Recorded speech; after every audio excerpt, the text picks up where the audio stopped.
Okay, we've got three brief exercises to do here that go along with the material that we just covered, being able to figure out where sort of transactions, belong on the statement of cash flows. So this first one is to classify each of these as an operating, investing, or financing activity. So dividends paid, remember dividends received are going to be operating, but dividends paid are going to be a financing activity. And then, oh dear, way to go over there. Repayment of, sorry, got to move this over a little bit. Repayment of notes payable. Okay, assume that these notes are long-term, okay? But besides that, what really determines this is what the purpose of the note was. So we're going to say that repayment of notes payable would also be a financing activity. Okay, the next one is payment for inventory.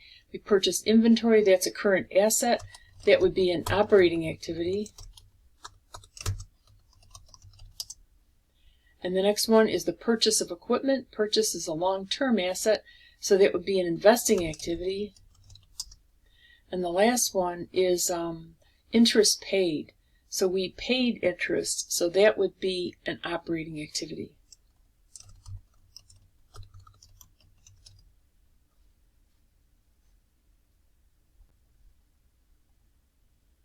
Okay, you know what? I just looked up this interest paid, and I guess they're assuming that it's long-term. So we're going to say that it would be a financing activity. Not quite clear. You really have to have more information to do some of this. Then here, the following transactions occurred over the first year of operations.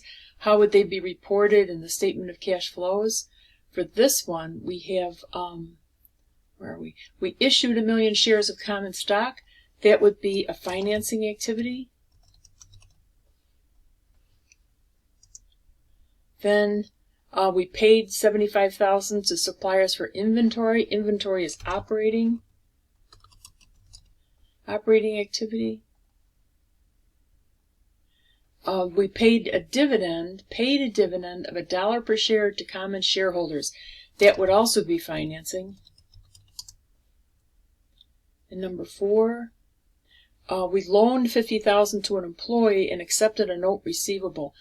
They don't tell you whether he's got to pay it back in 3 months or anything like that, which it wouldn't be fair on an exam, okay? You need more information.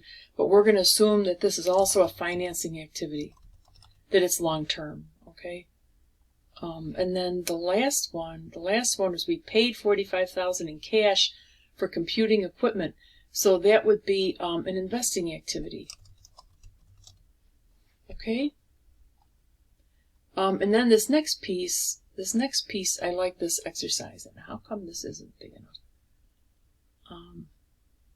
This next piece is we've got to put these terms in order, okay, and as to how they would appear on the statement of cash flows. So that's a good thing to do. This is a good exercise. So let's say the first thing that we're going to have are net cash flows from operating activities. And then we're going to have net cash flow from investing activities.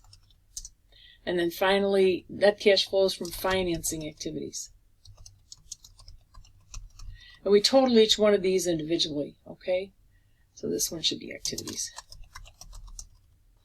And that's going to give us the net increase or decrease in cash.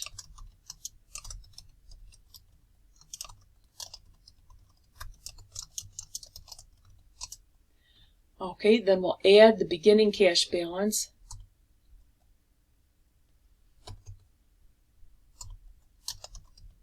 Oops. There we go.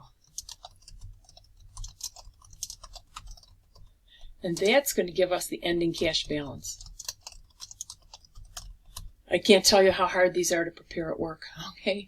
Tying out that cash is really tough, and it's so easy to misclassify something or to miss an item, Okay, so that's the first 3 exercises.